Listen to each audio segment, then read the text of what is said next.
পার্থবন্ধু আইকনের সকলকে শুভেচ্ছা। আমার ভিডিওগুলো তো সবাই দেখেন, সব জায়গায় চলে, এটা তো সকলকে ধন্যবাদ।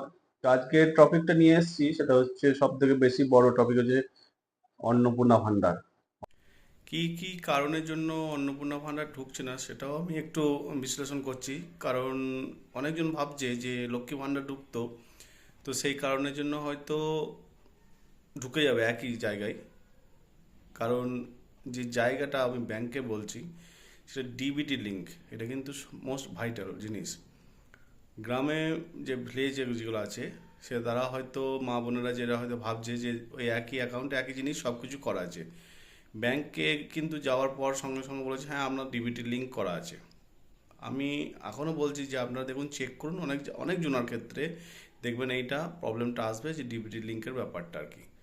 ডিবিটি লিঙ্ক কখনোই কারো করা নেই। যে লক্ষ্মী ভাণ্ডার পেয়েছেন সেই তার জন্য যে অন্নপূর্ণা ভাণ্ডার পাবেন সেটা কিন্তু ঠিক না। আমি এখনও বলছি যে ডিবিটি লিঙ্ক দেখুন, চেক করুন তথ্যমিত্র কেন্দ্রে। তথ্যমিত্র যেখানে কেন্দ্রগুলো আছে সেখানে ডিবিটি লিঙ্ক চেক করা হয়, তো সেখানে চেক করুন। সেই চেক যদি হয়ে যায় তাহলে দেখুন ওটা ঠিক আছে।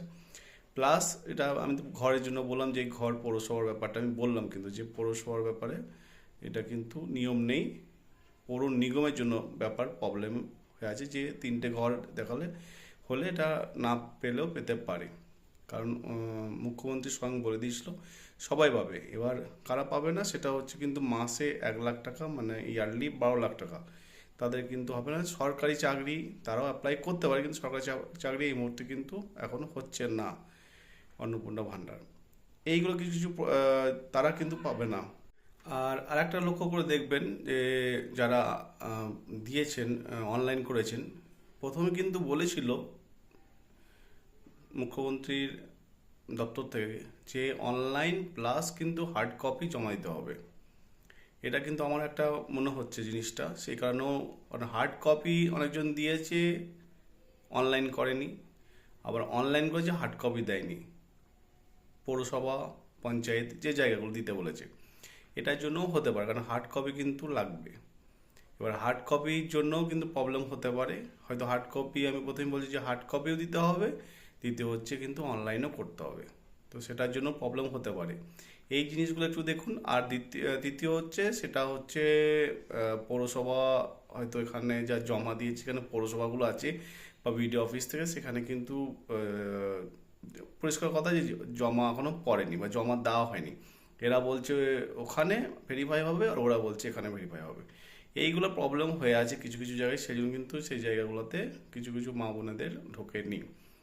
ব্যাংক অ্যাকাউন্ট, বারবার বলছি ব্যাংকের জন্য প্রবলেম অনেক জায়গায় হয়ে আছে, এটা কিন্তু বারবার আপনারা চেক করুন। আমি লক্ষ্মী ভাণ্ডার পেয়েছি বললে কিন্তু অন্নপূর্ণা ভাণ্ডার পাবো ওই একই অ্যাকাউন্টে, হয়তো একই অ্যাকাউন্টে পাবেন, কিন্তু সব কিছু চেক করার পর যদি আপনার সব কিছু ওকে থাকে তাহলে কিন্তু পাবেন। এই প্রবলেমগুলো একটু যদি চেক করেন তাহলে সব কিন্তু হবে। আর বিডিও অফিসে কিন্তু এখনও বলছি, বিডিও অফিসে গিয়ে চেক করুন, দেখুন অনেক পেপার এখনও সাবমিট করা হয়নি।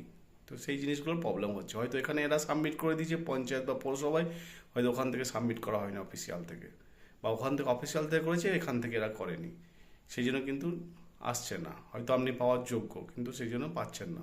এই কারণগুলো একটু যদি চেক করেন তাহলে দেখবেন সবাই পাবেন। প্রথমেই বলি যে যারা রিজেক্ট হয়েছে, যে রিজেক্ট অনেক জিনিস রিজেক্ট দেখাচ্ছে, সেটা কিন্তু পৌরসভার ক্ষেত্রে 3টে রুম বিশিষ্ট, সেটা কিন্তু কখনোই না, পৌরসভার ক্ষেত্রে কখনোই না। হয়তো করে দিচ্ছে, আমি জানি না যে কি ব্যাপারে করছে, এটাও দেখা উচিত। কারণ পৌর নিগমের ক্ষেত্রে 3টে রুম, এটা কিন্তু আগে ভোটের আগে এসব বলা ছিল না। তাও আমি যেভাবে যুক্ত হয়েছে যে কথাগুলো, তো এটা কিন্তু পৌরসভাতেও কিন্তু কেটে দিচ্ছে যে 3টে রুম বলে, তাদেরকে কিন্তু দিচ্ছে না অন্নপূর্ণা ভাণ্ডার। কিন্তু সেটা কিন্তু কথা হয়েছে, সেটা হচ্ছে পৌর নিগম, আসানসোল, দুর্গাপুর, যে পৌর নিগম আর কি, কর্পোরেশন। কিন্তু যে পৌরসভাগুলো তো বেশিরভাগ প্লাস ভিলেজ যেগুলো আছে, তারা কিন্তু অনেকজন পায়নি, এটা কিন্তু